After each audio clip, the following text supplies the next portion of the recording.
Hello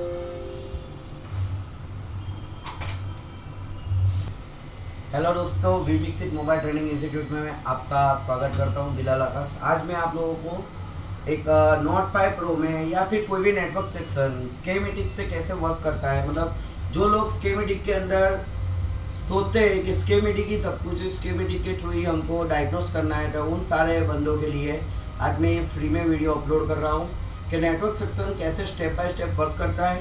तो सबसे पहले मेरी चैनल को अगर आप लोगों ने सब्सक्राइब नहीं किया तो सब्सक्राइब कर लो, लाइक करो और शेयर करो। जो भी आपके बंदे स्कीमेटिक रीडिंग के लिए जो पैसा वेस्ट करें ऑनलाइन क्लासेस और उसका, तो आप मेरे चैनल को सब्सक्राइब करो। आने वाले टाइम में मैं सारा स्कीमेटिक, सारे सेक्शंस को मैं स्टेप बाय स्टेप मैं लेके आऊँगा। आज मैं आप लोगों के लिए क्या आया हूँ कि HDR, PF, RF और नेटवर्क सेक्शन कैसे RX TX पे वर्क करता है, तो ये सारे सेक्शन को मैं आज आप लोगों को क्लियर करने जा रहा हूँ। तो सबसे पहले हम नोट 5 प्रो हम फ़ोन लेते हैं, जिसका मदरबोर्ड आप देख सकते हो हमने कैमरे के अंदर लगाया हुआ है, जिसमें ये HDR IC है और PF IC है दूसरी, और उसकी बैक साइड पे ये हमारी RF है। और आप देखो तो बैटरी कनेक्टर के बाजू में एक APT मॉड्यूलर आएगा, जिसको हम पतरे निकालेंगे पकड़ से। ये VPT APT मॉड्यूलर IC है। मैं आपको स्टेप बाय स्टेप सबको बता देता हूँ कि सबसे पहले मेन एंटीना होता है, जो कि ऊपर साइड पे हमारा आएगा मेन एंटीना। और ये मेन एंटीना सीधा आप देख सकते हो यहाँ से लाइन होते हुए नीचे ये आईसी के अंदर जाता है।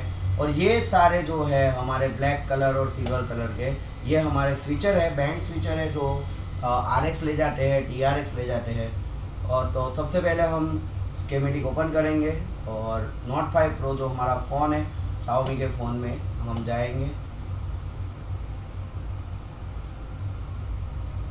जो कि नोट 5 प्रो को नोट 5 बोला जाता है। आप जब डायग्राम ओपन करोगे तो उसके अंदर आपको एक लोकेशन मैप मिलेगा जिसमें कंपोनेंट लोकेशन होगा। आप देख सकते हो इसमें सारे कंपोनेंट लोकेशन है, जिसमें कैपेसिटर को C से, रजिस्टर को R से, कोयल को L से, LDO को U से और IC को U से, थर्मिस्टर को TH से दर्शाया गया होगा। अब हम इसका एक स्कीमेटिक डायग्राम ओपन करेंगे और अगर हमको नेटवर्क सेक्शन स्टार्ट करना है तो हम स्टार्टिंग नेटवर्क सेक्शन यहाँ से करेंगे। और ये HDR IC है और ये हमारा PF IC है। अब इसको चलाने के लिए हमारे CPU के पास नेटवर्क सेक्शन को हैंडल करने के लिए एक प्रोग्राम दिया जाता है, जिसको हम QCN फाइल, एनोडेटा फाइल और EFS फाइल वगैरह वगैरह बोलते हैं। अगर ये फाइल अगर आपके CPU के पास नहीं होगी तो CPU आपका नेटवर्क सेक्शन या आपका बेसबैंड सेक्शन को हैंडल नहीं कर पाएगा। तो सबसे पहले आप देख लेना चाहिए कि आपके IMEI मोबाइल की जो आइडेंटिफिकेशन है वो है या नहीं। IMEI चेंज करना इनलीगल है, तो मेहरबानी करके IMEI का कोई भी वर्क हमारी तरफ से आपको सिखाया नहीं जाएगा, जो कि इंडिया में ये इनलीगल है। स्कीमेटिक में हम आते हैं और सबसे पहले स्टार्ट करते हैं हम PF, यानी जो ये हमारी स्टार्टिंग IC है उससे हम स्टार्ट करते हैं। अब यहाँ पे ये IC का जो फंक्शन है ये पेज के ऊपर दिया गया है हमको, और ये पेज के ऊपर आप देख सकते हो यहाँ पे ये IC को वर्क करने के लिए RFFE radio front to front end, radio front to front end two, मतलब जो भी है डाटा एंड क्लॉक लाइन जो सीधी आपके CPU के अंदर से आएगी। और यही radio front to front clock और डेटा लाइन जो है वो आपकी PF IC किसको बोलेंगे, अभी जो पहले हमने देखा ये वाली जो स्टार्टिंग बेस की IC थी हमारी, ये वाली IC थी, जो कि मैं आपको मदरबोर्ड में भी दिखा देता हूँ कि आप मदरबोर्ड में देख सकते हो। ये वाली IC जो है हमारी जो स्टार्टिंग बेस है, और उसके बाद ये IC को हमने यहाँ पे सर्च किया था। ये IC हमारे CPU के साथ कनेक्टेड है RFFE प्रोटोकॉल के साथ, रेडियो क्लॉक एंड डेटा। अब ये IC को कनेक्ट तो CPU के साथ हमने एक प्रोटोकॉल के थ्रू कर दिया। ये प्रोटोकॉल अगर इसका CPU को नहीं मिला तो भी हमारा CPU नेटवर्क नहीं रखेगा, नेटवर्क को मॉडिफाई, मतलब जो आपको नेटवर्क है इमरजेंसी कॉल या 920 आ सकता है। तो सबसे पहले ये 2 लाइन की ज़रूरत रहेगी ये IC का डेटा CPU तक पहुंचाने के लिए। उसके बाद ये IC को खुद के लिए वर्क के लिए एक वोल्टेज चाहिए, जो कि हमारे पावर IC से 1.8 वोल्टेज आएगा। और उसके बाद हमारी ये पावर IC को हमारी ये PF IC को एक और वोल्टेज चाहिए, जिसको हम बोलते हैं VPH वोल्टेज, जो कि हमारे आप देख सकते हो हमारी चार्जिंग आईसी से आता है ये वीपीएच वोल्टेज। उसके बाद आप यहाँ पे आप देख सकते हो कि बहुत सारी लाइनें जो है वो TRX लिखा हुआ है। TRX का मतलब ये होता है कि ट्रांसमिट एंड रिसीव दोनों होगा, TRX में रिसीव होगा। TRX आप सारी आईसी यहाँ पे देख सकते हो। दूसरी चीज़ है आप देख सकते हो कि जो मैंने मेन एंटीना आपको बताया था, इसका मेन एंटीना ये वाला U1809 जो कि मैं आपको मदरबोर्ड में दिखा रहा हूँ, मेन एंटीना ऊपर से लगेगा। आप देख सकते हो ये मेन एंटीना है। यहाँ से सिग्नल जब एंटर होगा, आगे आएंगे, नीचे ऊपर ले जाओ थोड़ा, ये आप देख सकते हो एक यहाँ पे ये वाइट कलर का जो है वो यहाँ पे GDPT जो भी आपको मैं यहाँ पे दिखाता हूँ, जब सिग्नल इसके अंदर से एंटर होगा तो सबसे पहले सिग्नल जो है वो ये वाली कंट्रोलर के अंदर एंटर होगा। ये कंट्रोलर के अंदर ये सिग्नल एंटर होने के बाद इसका जो टोटल कंट्रोल है आप देख सकते हो DPDT स्विच, ये जो कंट्रोल आएगा इसको वो हमारी SDR आईसी से आएगा। और आप देख सकते हो यहाँ पे ये सिग्नल जो है सीधा स्विच 1 और स्विच 2, मतलब ये एक स्विच था जो कि हमारे एंटीना 2 आते हैं। तो ये जो आईसी है वो हमारी है SDR आईसी U1501, जिसको मैं आपको यहाँ पे दिखाने जाऊँगा। आप देख सकते हो U1501 मतलब SDR मतलब यहाँ पे आप बोर्ड पे देखोगे तो SDR आईसी आपको दिखेगी।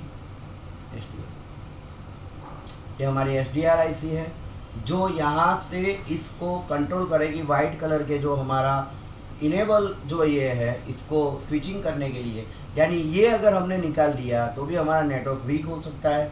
तो यहाँ पे से इसको इनेबल करने के लिए इसको सिग्नल आएगा SDR आईसी से। तो ये कंपोनेंट भी हमारा निकलना नहीं चाहिए वाइट कलर का। उसके बाद यहाँ पे जो ये स्विचिंग जाएगा उसको, उसके बाद ये स्विच और इसको वर्क करने के लिए और इसका जो डेटा है मतलब इसको वर्क करने के लिए वोल्टेज चाहिए 2.7 जो कि हमारी पावर आईसी से आएंगे। और इसको DPDB स्विच 1, ये भी हमारा जो स्विचिंग है आपने देखा होगा अभी SDR के ऊपर 2 था, DPDT स्विच 0 और DPDT स्विच 1, ये दोनों इनेबल सिग्नल यानी इसका कंट्रोल सिग्नल SDR के पास रहेगा। उसके बाद हमारा जो सिग्नल है ये एंटीना ऊपर से DRX का एंटीना इसके अंदर एंटर होगा, DRX का, जिसके लिए मैं आपको आगे बताता हूँ। और ये DPDT लाइन है जिसको आप देख सकते हो, ये भी एंटीना लाइन है जो हमारी U1918 में कनेक्टेड है। 1918 यहाँ पे आप देख सकते हो जो SDR के बिल्कुल ऊपर है, जो मैं आपको मदरबोर्ड पे दिखाऊंगा। ये वाली आईसी ऊपर साइड से एक और एंटीना कनेक्टेड है, आप देख सकते हो ऊपर का एंटीना लाओ भाई नीचे थोड़ा नीचे, ये एंटीना से ये आईसी भी जो है वो यहाँ पे कनेक्टेड है। और ये आईसी ये आईसी का भी एंटीना हमारी PF आईसी के अंदर जाएगा। तो इसका एंटीना सीधा भी इसके एंटीना के थ्रू यहाँ से सीधा वही DRX का एंटीनो जो आपका ये वाले कंट्रोल में आएगा। यहाँ से ये कंट्रोल आपकी PF आईसी के थ्रू जाएगा। और ये जो आप देख सकते हो सीरीज़ में कैप और पैरेलल कैप, तो ये सारी चीज़ें मैंने जब मेरे स्टूडेंट थे ट्रेनिंग के टाइम पे बताई थी। ये बैंड स्विच बैंड पासिंग के लिए ये होता है जो सीरीज़ के अंदर कैप होते हैं। उसके बाद यहाँ सीरीज़ में कोयल ग्राउंड और ये होके ये सीधा हमारी ये आईसी के अंदर जब हमारे ऊपर कॉल आता है या हमारा नेटवर्क आता है तो जब एंटीना के थ्रू हमारा सिग्नल इसके अंदर जाएगा। अब ये जो आईसी है हमारे सिग्नल को एक्सेप्ट करके बैंड के हिसाब से, अगर बैंड 28 का सिग्नल आ रहा है, 20B का आ रहा है, TRX का मतलब B5 का आ रहा है, तो यहाँ से ये बैंड को सीधा ट्रांसमिट करेगी एक स्विचर के अंदर। ये स्विचर के अंदर दो काम है, ये स्विचर सिग्नल को रिसीव भी करता है और वही एंटीना को यहाँ पे आप देख सकते हो TRX का ऑप्शन है। तो यही सिग्नल जब इसको RX और TX दो दिया गया है, जब इसको SDR रिसीव करने के लिए आएगा सिग्नल तो ये RX के थ्रू ये सिग्नल सीधा जाएगा हमारी बेसबैंड आईसी यानी हमारी SDR के अंदर U1501 के अंदर। और जब यही सिग्नल हमारी आईसी यानी जो हमारी SDR है वो ट्रांसमिट करेगी, सबसे पहले B5 में ट्रांसमिट किया, ये B5 ट्रांसमिट करेगी हमारी जो है वो है लंबी वाली जो RFIC है वो। ये RFIC का काम ये रहेगा, सबसे पहले हम रिसीविंग समझ लेते हैं कि रिसीविंग कैसे होता है, या फिर सबसे पहले हम समझ लेते हैं ट्रांसमिटिंग कैसे होता है। तो ट्रांसमिटिंग समझना है तो हमको सबसे पहले जाना पड़ेगा एसडीआर के अंदर। तो हम यहाँ एसडीआर के अंदर आ गए। तो एसडीआर के थ्रू जब हम स्टार्ट करेंगे तो एसडीआर के ऊपर आप देख सकते हो, पहले ये एसडीआर को ओपन यानी वर्क करने के लिए एक वोल्टेज चाहिए जिसको हम 1.2 वोल्टेज वीरेक बोलेंगे, जो कि हमारी पावर आईसी से आएगी। और वो 0.29, 130, 137, 108, 70, 75, 90 के ऊपर ये वोल्टेज आएगा। उसके बाद एक और वोल्टेज आता है जिसको 1.0 वोल्टेज, जो भी हमारी पावर आईसी के थ्रू आएगा। और उसके बाद वोल्टेज आएगा 1.8 वोल्टेज, जो कि हमारी पावर आईसी से आएगा। उसके बाद भी एक वोल्टेज आता है 1.8। देखो ये 1.8 वोल्टेज और ये 1.8 वोल्टेज, ये देखो L13A है और ये है L12A। अगर आप ऐसा सोचते हो कि ये कैपेसिटर पे 1.8 वोल्टेज मिल गया, ये वाला कैप जैसे कि आपको देखना हो कि इस बोर्ड पे कहाँ है, तो यहाँ पे इसका नंबर कॉपी करो। तो यहाँ पे आप देख सकते हो ये C12 नंबर का जो कैप है, अगर वहाँ पे 1.8 वोल्टेज आपका आ गया तो इसका मतलब ये नहीं कि एसडीआर को 1.8 वोल्टेज मिल गए, ये वाले 1.8 वोल्टेज भी मिलना उसको ज़रूरी है। और ये वाले 1.8 वोल्टेज भी इतने सारे पिनों में जाएंगे, यानी एसडीआर को दो साइड पे 1.8 वोल्टेज 1.8 वोल्टेज मिलेंगे। उसके बाद ये एसडीआर को और एक वोल्टेज आता है 1.0। यहाँ पे भी आप सीख सकते हो, ये जो 1.0 वोल्टेज है वो L2A यानी वीरेक L2 से है, और ये वाला 1.8 वोल्टेज जो हमको मिल रहा है वो L3 से है, यानी दो 1.0 वोल्टेज हमारे एसडीआर को मिलेंगे। बहुत सारे बंदे एसडीआर के वोल्टेज सिर्फ एक जगह पे चेक करते हैं और ये सोचते हैं कि एसडीआर के ऊपर सिर्फ एक ही 1.0 वोल्टेज आता है, जो कि एसडीआर के ऊपर वीरेक के दो 1.0 वोल्टेज आता है। ये हो गया हमारा एसडीआर जो है वो एक्टिवेट हो चुका है। अब एक्टिवेट होने के बाद यहाँ पे एसडीआर जो है स्टार्टिंग में ऑन होने के बाद उसको एक बेसबैंड क्लॉक चाहिए, जो कि आपको पता है कि हमारी पावर आईसी के पास एक एक्सटर्नल क्रिस्टल होता है। वो क्रिस्टल वोल्टेज को फ्रीक्वेंसी में कन्वर्ट करके आपकी पावर आईसी के थ्रू यहाँ पे फ्रीक्वेंसी सेंड करता है। अगर ये फ्रीक्वेंसी भी मिस रही, ये फ्रीक्वेंसी अगर क्लॉक की मिस रही, सेम टाइम पे आपका बेसबैंड अननोन हो सकता है। और अगर ये फ्रीक्वेंसी सेम टाइम पे सीपीयू में भी जाती है और सीपीयू का बेसबैंड सेक्शन अगर वहाँ पे क्लॉक फ्रीक्वेंसी को एक्सेप्ट नहीं किया तो आपका फोन डेड भी हो सकता है, जिसकी वजह से ये अगर हाई फ्रीक्वेंसी को खा जाता है तो आपका फ़ोन जो है वो लो बूटिंग में चला जाता है और डेड रहेगा। जब ये फ्रीक्वेंसी आने के बाद हमारी आईसी जो है बेसबैंड के लिए इनेबल सिग्नल सीपीयू को भेजेगी Q5 प्रोटोकॉल, जिसको इनेबल, तो ये क्यू लिंक इनेबल लाइन सीधे आपके सीपीयू में जाएगी, जिसके लिए एक रिक्वेस्ट भेजी जाएगी। उसके बाद यहाँ से रिक्वेस्ट आएगी जो इसका बेसबैंड सेक्शन को इनेबल करेगी। उसके बाद उसको जीपीएस के लिए इनेबल सिग्नल आएगा, जो GNSS जो लाइन है वो जीपीएस के लिए है। इसके बाद यहाँ पे आप देख सकते हो कि जो मैंने आपको अभी स्विचिंग आईसी बताई थी, यहाँ से ये सारे स्विचर को एक्टिवेट करेगी एंटीना से, कि भाई एंटीना से जो भी फ्रीक्वेंसी आपने रिसीव की है वो यहाँ पे सेंड करो। नेक्स्ट आपका VMMS जो जीपीयू से इसकी रीसेट लाइन रहेगी, यानी जो RFFE क्लॉक और RFFE डेटा जब नया सेंड होगा आपके सीपीयू से ये आईसी को चेकिंग करने के लिए, यहाँ पे आप देख सकते हो RFFE प्रोटोकॉल 1 है, मतलब ये दो लाइन अलग होगी जो सीपीयू के साथ कनेक्ट होगी।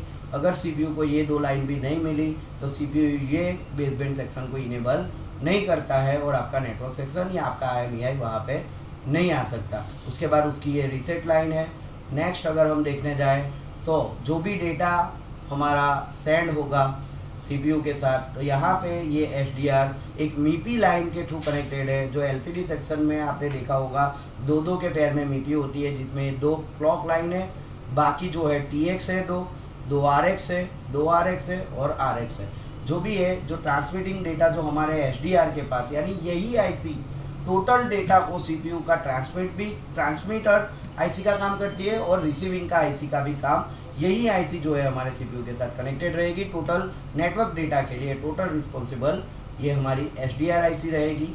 तो ये लाइन जो है वो कंपलसरी चाहिए हमारे सीपीयू के साथ कनेक्टेड। अगर ये आप देखते हो कि कभी कभी डिस्प्ले के अंदर मीपी लाइन मिस हो जाती है तो पूरी डिस्प्ले ग्राफिक्स नहीं आता, इसी तरह अगर ये लाइन भी अगर मिस रही तो भी आपका नेटवर्क सेक्शन वर्क नहीं करेगा। तो बेस्ट रहेगा एसडीआर की पेड वैल्यू बना के रखो और ओके सेट की पेड वैल्यू के साथ इसको मैच करना है। और यहाँ पे मैंने आपको बताया उसको वोल्टेज कौन से चाहिए, उसको इनेबल कौन सा चाहिए, वो कौन से प्रोटोकॉल से कनेक्टेड है, ये टोटल ग्राउंड पॉइंट्स है एसडीआर के। और उसके बाद हम आते हैं इसके नीचे एसडीआर का दूसरा वर्क जो है, ये वीपीटी एपीटी मॉड्यूलर है जो मैं आपको बाद में समझाता हूँ। तो एसडीआर जो सिग्नल सेंड करती है वो हमको देखना है। तो यहाँ पे आप देखें कि 1501 का ई सेक्शन था, ये डी सेक्शन भी आपको मैंने बताया, फिर ए सेक्शन भी आपको बताया, फिर ये हमारा सी सेक्शन जो कि वोल्टेज सेक्शन है, फिर ये हमारा बी सेक्शन जो कि ग्राउंड सेक्शन है। और यहाँ पे आप देख सकते हो ई सेक्शन के अंदर दूसरा जो आया है वो है डीआरएक्स जो सिग्नल रिसीव होता है। आरएक्स का मतलब होता है सिग्नल को रिसीव करना। ये जो सिग्नल है वो हायर बैंड सिग्नल है, ये हायर बैंड सिग्नल है। ये हायर बैंड सिग्नल सीधे आपकी जो आईसी है एसडीआर के ऊपर ये वाली आईसी से सीधे आपके एसडीआर में आएंगे, जो कि आपके 4G नेटवर्क यानी 4G टावर के लिए ये रिस्पॉन्सिबल आईसी सबसे बड़ा ये रहेगा जो हायर बैंड इसके अंदर ट्रांसफ़र करते हैं। आप देख सकते हो कि DRX HB1, HB मतलब higher band, HB2, HB3, HB4 ये कहाँ से आते हैं तो आपको मैं दिखाता हूँ। ये सीधे एक स्विचर के थ्रू, एक छोटा सा एक स्विचर लगा है U19011, उसके थ्रू यहाँ से ये एंटर होते हैं।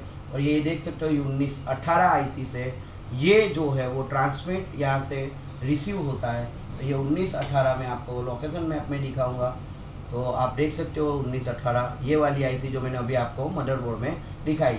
तो यहाँ से हायर बैंड जो होता है वो ये सिग्नल से यहाँ से जो मैं आपको दिखाऊँ ये एंटीना से रिसीव होकर हायर बैंड डायरेक्टली आपके एसडीआर आईसी में आता है। तो कभी कभी 4G नेटवर्क आपका वीक आता है या आपका 4G नेटवर्क नहीं आता है तो आपको ये वाली PFIC को भी ध्यान देना चाहिए।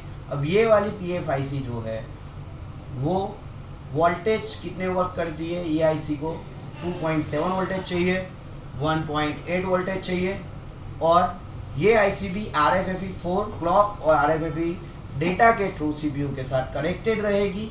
और इसके ऊपर भी मैंने एंटीना बताया था अभी आपको, जो कि मदरबोर्ड के ऊपर ये रहा एंटीना, ये एंटीना सीधा आप देख सकते हो इसके साथ कनेक्टेड है। तो ये एंटीना इसके अंदर जब नेटवर्क रिसीव होगा, इसके अंदर नेटवर्क रिसीव होने के बाद यहाँ से ये जो है DRX B20 band, 34 band, 28A plus B band और ये B5 band, B8 band, B1 band, ये सारे बैंड को एक स्विचर आईसी के थ्रू मतलब एक फिल्टर के थ्रू यहाँ से इन होगा। और इन होने के बाद ये सीधा आपका जाएगा, जैसे कि ये WDR2965 दिखा रहा है तो उसको ध्यान नहीं देना चाहिए। और यहाँ से ये सीधा जाएगा आपकी एसडीआर आईसी के अंदर।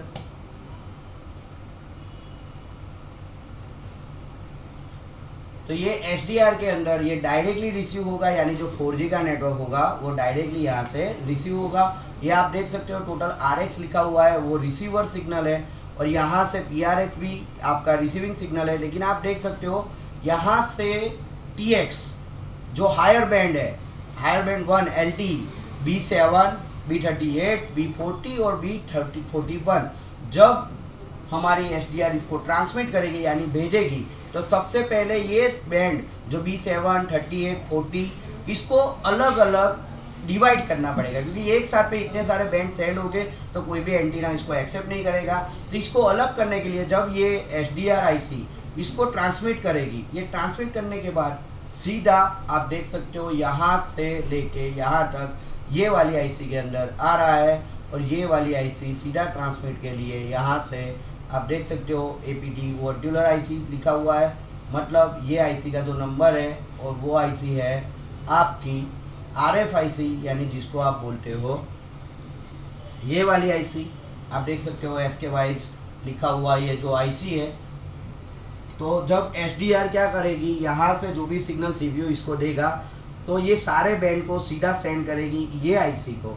अब ये आईसी क्या करेगी, जो बैंड से सिग्नल आए यानी आप देख सकते हो यहाँ से बैंड सिग्नल आया B7, B38, B40, B41 और यहाँ पे इसके अंदर इन हुए। अब ये सिग्नल को क्या करेगी, रेक्टिफाई करेगी और ये सारे सिग्नल को वो अलग अलग में डिवाइड करेगी। आप देख सकते हो B5, B8, B20, B20A, B20AB, आप देख सकते हो यहाँ पे वो सारे सिग्नल को अलग अलग डिवाइड कर रही है। ये देख सकते हो यहाँ पे ये सारे सिग्नल को अलग अलग में डिवाइड करेगी। B41 दिख रहा है आप सबको। तो ये सिग्नल एक साथ में जो हमारी SDR है वो यहाँ पे ट्रांसमिट करेगी। आप देख सकते हो एक ये ट्रांसमिटिंग दे रहा है B7, B38, B40, B41 और एक ये ट्रांसमिट है B2, B1, B2, B3, B5, इसी तरह ये ट्रांसमिट है। तो ये सारे ट्रांसमिट सिग्नल यानी ट्रांसमिट करने के लिए ये आईसी को बोला जाएगा कि ये सारे सिग्नल को रेक्टिफाई करो और अलग अलग करो। तो उसके लिए ये आईसी को एक खुद को वोल्टेज चाहिए। वो वोल्टेज ये आईसी को मिलेगा VPH के थ्रू, यानी ये आईसी को जो वोल्टेज दिया जाएगा वो एक तो होगा VREG 1.8 वोल्टेज और एक और वोल्टेज होगा VPH पावर यानी 4 वोल्टेज। उसके अलावा अगर ये आईसी को ज़्यादा बैंड आते हैं, फुल बैंड आते हैं, तब इसको रेक्टिफाई करने के लिए वोल्टेज कम पड़ते हैं और वो वोल्टेज कम पड़ने की वजह से यहाँ पे VPA APT वोल्टेज इसको दिया जाता है, जो कि एक अलग से आईसी लगाई जाती है इसके लिए और वो आईसी इसको VPA APT मॉड्यूलर वोल्टेज देती है। और ये वोल्टेज जब लो नेटवर्क रहेगा तो लो होगे, जब 4G का नेटवर्क हाई रहेगा तब ये हाई होगे। मैंने आज तक देखा है कि 2 वोल्टेज से लेके 4.7 वोल्टेज तक ये वोल्टेज को मैंने देखा है। तो ये दूसरी साइड पे ये आईसी को मिलेगा, यानी ये आईसी को एक साइड पे VPH वोल्टेज, एक साइड पे 1.8 वोल्टेज और एक साइड पे VPA APT वोल्टेज मिलेंगे, जो कि आप यहाँ पे मैं दिखा देता हूँ कि ये जो हमारे बैटरी कनेक्टर के बाजू में लगाई गई है, एक कॉयल कैपेसिटर के 2 कैपेसिटर और ये 3 कैपेसिटर के साथ ये हमारी VPA APT मॉड्यूलर आईसी है, जो यहाँ से वोल्टेज लेके आपकी ये RFIC को वोल्टेज देने का काम करेगी। लेकिन ये वोल्टेज जैसे जैसे 4G नेटवर्क कम होगा वैसे वैसे वोल्टेज कम होगे, जैसे जैसे 4G नेटवर्क फुल होगा वैसे वैसे 4G नेटवर्क आपका वोल्टेज जो VPA APT है वो फुल होगा। बहुत सारे बंदे इसको 4 वोल्टेज समझ के VPH वोल्टेज दे देते हैं, लेकिन कभी कभी कुछ सेटों में ये काम कर जाता है, लेकिन बहुत सारे सेटों में ये काम नहीं करता है। तो बेटर देन रहेगा आपको VPA APT ओरिजिनल वोल्टेज लाना अच्छा रहेगा। अदरवाइज अगर आप VPA APT वोल्टेज को बाईपास करते हैं तो ये पॉसिबल नहीं है। मैंने बहुत सारी जगह पे VPH वोल्टेज को VPA APT पे देख के देखा था तो नेटवर्क नहीं आया था, नहीं हो। अब ये आईसी ने क्या किया, यहाँ से सिग्नल को अलग अलग किया। तो देखो यहाँ से ट्रांसमिट के लिए ये एक सिग्नल अलग बन गया B20। अब ये B20 सिग्नल सीधा आप देख सकते हो एक फिल्टर के अंदर जा रहा है। एक छोटा सा फिल्टर है जो ट्रांसमिट के लिए भी लेता है और वही फिल्टर रिसीविंग के लिए भी सेंड करता है। तो अभी तो ये सिग्नल इसके अंदर ट्रांसमिट में हुआ और ये ट्रांसमिट के बाद ये सिग्नल को वो सीधा दिया जाएगा हमारी U1803, यानी ये वाली आईसी जिसको हम बोलेंगे ट्रांसमीटर आईसी PFIC। यहाँ पे आपको मैं मदरबोर्ड पे दिखाना चाहूँगा कि वही एक सिग्नल ये आईसी ने जब पूरे 5 सिग्नल लिए, एक एक सिग्नल को कन्वर्ट करके उसने ये आईसी को दिया। अब ये आईसी एंटीना के थ्रू ये सिग्नल को ट्रांसमिट करेगी। क्या करेगी? ट्रांसमिट। तो ये आईसी क्या कर रही है, सिग्नल को लेके आगे ट्रांसमिट का काम करेगी। तो यहाँ पे आप देख सकते हो ये आईसी के अंदर एक तो हायर बैंड की एक ही लाइन है, ओके। तो इसमें ज़्यादातर लोअर बैंड रहता है, लोअर बैंड और मीडियम बैंड रहता है। तो यहाँ से सीधा ये ट्रांसमिट करेगी एंटीना के थ्रू। और ये आईसी का तो मैंने अभी आपको बता दिया कि इसको 1.8 वोल्टेज चाहिए और ये RFIP प्रोटोकॉल चाहिए, ठीक है। तो अब जब इसके अंदर कोई सिग्नल रिसीव होता है, ये देखो ट्रांसमिट और रिसीव के लिए यहाँ पे दिया गया है, आप देख सकते हो। तो जब यहाँ पे कोई सिग्नल एंटीना के अंदर रिसीव होगा तो मान के चलो अब जो हमने फॉरवर्ड बेस पे देखा, यानी SDR से हम PFIC तक आए, अब हम जाएंगे PFIC से SDR तक वोल्टेज कैसे पहुँचते हैं, यानी सिग्नल कैसे पहुँचते हैं। सॉरी, बोलने में मिस्टेक हो गया। तो अब हम देखेंगे कि अगर B5 का सिग्नल इसको रिसीव होता है तो ये सीधा जाएगा आपके ये वाले फिल्टर के अंदर। अब आपको ये फिल्टर देखना है तो यहाँ पे हम लोकेशन मैप में आएंगे और ये फिल्टर को यहाँ पे हम शो करेंगे। तो ये U1706 जो है यहाँ पे ये फिल्टर लगा है, आप देख सकते हो। और वो फिल्टर अगर आपको मदरबोर्ड पे देखना है तो वो मदरबोर्ड पे इस टाइप से दिखेगा। ये रहा, आप देख सकते हो ये फिल्टर, जिसको कोई वोल्टेज की ज़रूरत नहीं है, लेकिन ये जो फिल्टर है RX-TX फिल्टर, मतलब जो रिसीविंग का काम भी करेंगे और ट्रांसमिटिंग का काम भी करेंगे।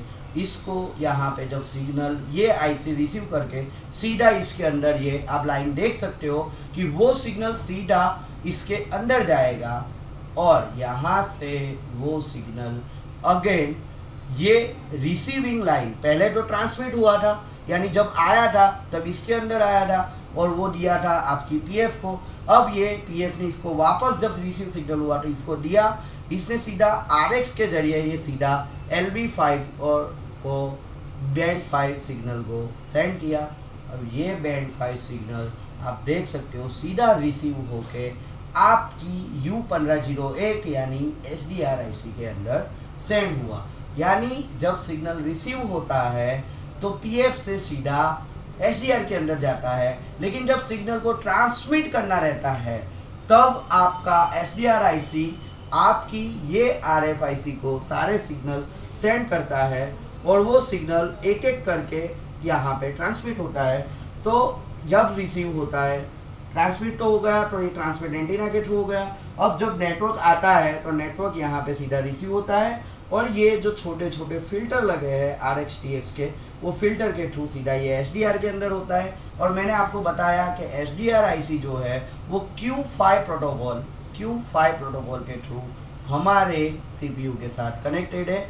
इसका प्रोटोकॉल का नेम है Q5 प्रोटोकॉल। और ये IC को वेरिफिकेशन के लिए कंपनी ने एवरी नेटवर्क IC को RFAP प्रोटोकॉल से जोड़ दिया गया है। अब हम आते हैं VPA APT मॉड्यूलर पे, जो कि मैंने आपको बताया था। ये ICB आप देख सकते हो, इसको इनपुट वोल्टेज चाहिए 1.8 वोल्टेज और ये ICB हमारे CPU के साथ कनेक्टेड है RFAP प्रोटोकॉल के साथ। और ये भी अगर मिस रहा तो भी VPA APT वोल्टेज नहीं बनेगा और हमारा नेटवर्क नहीं आएगा। इन शॉर्ट कहने का मतलब ये है। और ये IC को भी VPH वोल्टेज चाहिए और ये कॉइल के through VPA APT voltage generate होते हैं। स्कीमेटिक ये VPA APT वोल्टेज नहीं बताता और ये वोल्टेज वेरिएबल होते हैं, जिसकी वजह से यहाँ पे ये वोल्टेज नहीं दिखाता। बट सबसे पहले नेटवर्क सेक्शन में एवरी IC आप देख सकते हो VPA APT मॉड्यूलर IC, यानी कि आपको मैं मदरबोर्ड में बताऊं तो ये वाली IC जो है वो हमारी नेटवर्क सेक्शन की RFAP से टू कनेक्टेड है CPU के साथ। तो इसका अगर RFAP मिस रहा तो भी आपका नेटवर्क नहीं आएगा। तो जब ये IC का RFAP मिस रहेगा तो मोबाइल में कौन सी कंडीशन होगी, ये सारी चीज़ें मैं वी-फिक्सिट मोबाइल ट्रेनिंग इंस्टीट्यूट के टाइम पे मैं आपको क्लियर करवाऊंगा। और अगर ये IC का RFAP मिस रहा, ये दो IC ये दोनों एक ही RFAP पे कनेक्टेड है, तो ये मिस रहा तो आपके मोबाइल में क्या कंडीशन होगी वो भी मैं आपको मेरे ट्रेनिंग सेंटर के अंदर बताऊंगा। तो नेक्स्ट बैच मेरी 1 अगस्त को है, तो आप ज्वाइन के लिए डिस्क्रिप्शन में मेरा नंबर दिया गया है, आप मेरे को कांटेक्ट कर सकते हो। मैं फ्रेशर को नहीं सिखाता, 30% हार्डवेयर नॉलेज और 70% सॉफ्टवेयर नॉलेज कंपलसरी चाहिए। अगर आप फ्रेशर बन के आ जाते हो तो फिर मेरी कोई गलती नहीं है, बाद में क्लेम मत करना। तो ये बहुत सारे स्टूडेंट को जानना था कि नेटवर्क सेक्शन कैसे ट्रांसमिट करता है और कैसे रिसीव करता है। उसके लिए मेरे बहुत सारे स्टूडेंट जो है वो स्कीमेटिक की रट लगाए बैठे हैं। मैंने आज आपको नेटवर्क सेक्शन बताया है, कल मैं आपको जब मेरे को टाइम मिलेगा मैं पावर सेक्शन भी बताऊंगा। ऐसे ही मैं आप लोगों के लिए अलग अलग नेटवर्क सेक्शन, अलग अलग सेक्शनों के वीडियोस में बाय स्कीमेटिक बाय मदरबोर्ड आपको दिखाते जाऊंगा। अब अगर इसका VPA APT का RFAP मिस रहता है तो क्या प्रॉब्लम आता है, वो मेरी एक स्क्रिप्ट रेडी है जो कि मैं मेरे स्टूडेंट को बताने वाला हूँ। और अगर SDR का RFAP मिस रहा तो क्या कंडीशन होगी वो भी मैं मेरे स्टूडेंट को बताऊंगा। अगर ये 4G IC का RFAP मिस रहा, मतलब जिसको 4G यहाँ पे हायर बैंड है, तो ये अगर मिस रहा तो फोन में क्या कंडीशन होगी, इसका मैं आपको बता देता हूँ कि भाई मैंने ये चीज़, आप बोलोगे कि ये सर ने बताया नहीं, ये कैसे वर्क करेगा, तो यहाँ पे आपको मैं दिखा देता हूँ उसका वर्किंग क्या है। आप देख सकते हो इसके अंदर हायर बैंड सिग्नल रिसीव होते हैं और यहाँ पे ही TRX लिखा हुआ है, जिसकी वजह से यहाँ से ही ये ट्रांसमिट हो गए, यानी हायर बैंड जितने भी हैं। अब ये आईसी को वर्क करने के लिए मैंने आपको वोल्टेज बताया, और ये आईसी का एक एंटीना है जो यहाँ पे आप देख सकते हो कि एंटीना के थ्रू यहाँ पे ये एंटीना है, यहाँ पे जैसे ही रिसीव होगा, और ये आईसी भी RFFP क्लॉक के थ्रू, डेटा के थ्रू कनेक्टेड है। ये सीधा रिसीव करके आपको दिखा देता हूँ, सीधा ये फिल्टर के थ्रू इन होके आउट होके ये सीधा आपकी SDR आईसी में ही जाता है। इन शॉर्ट में ये आईसी का टोटल जो हमारा सिग्नल होगा वो सिग्नल ये फिल्टरों के थ्रू हमारी SDR आईसी के अंदर ही जाएगा। तो ये आईसी भी क्या करती है, रिसीविंग एंड ट्रांसमिटिंग का काम करेगी।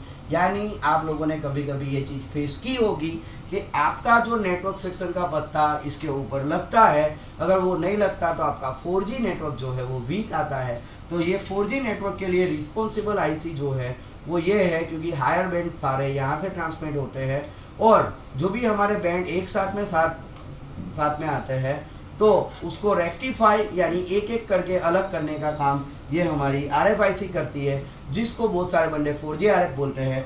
और वही जो लोअर बैंड है, मीडियम बैंड है, उसको ट्रांसमिट करने का काम ये हमारी आईसी करती है, जो यहाँ से एक एक सिग्नल ट्रांसमिट हो गए। आई होप कि आपको वीडियो पसंद आया होगा, और मेरी चैनल को और ये मेरे वीडियो को नेटवर्क सेक्शन के लिए आप लोग शेयर करोगे, सब्सक्राइब करोगे, और मेरी चैनल को सबसे ज़्यादा आगे लेके जाओगे। थैंक्स। और अगर किसी को नेक्स्ट वीडियो चाहिए तो कमेंट बॉक्स में लिख देना कि क्या नेक्स्ट वीडियो चाहिए। बहुत सारे नेगेटिव लोग भी है जो ये आ जाएंगे, महान ज्ञानी लोग, इसके अंदर फॉल्ट निकालने। जितना हो सके मैं आप लोगों के लिए फ्री में नॉलेज बांट रहा हूँ, और कुछ लोगों को फ्री में नॉलेज नहीं पसंद आता, तो कुछ बंदे आ जाते हैं जिसको हम बोलते हैं ना पॉलिटिक्स के अंदर असामाजिक तत्व, वो लोग आके कमेंट करेंगे नेगेटिव कमेंट। उन लोगों से रिक्वेस्ट है, मेहरबानी करके अगर वीडियो देखा है तो नेगेटिव कमेंट्स मत करना, ना पसंद आया ना तो डिसलाइक कर लेना, लेकिन नेगेटिव कमेंट करके मेरा दिमाग गर्म मत करना।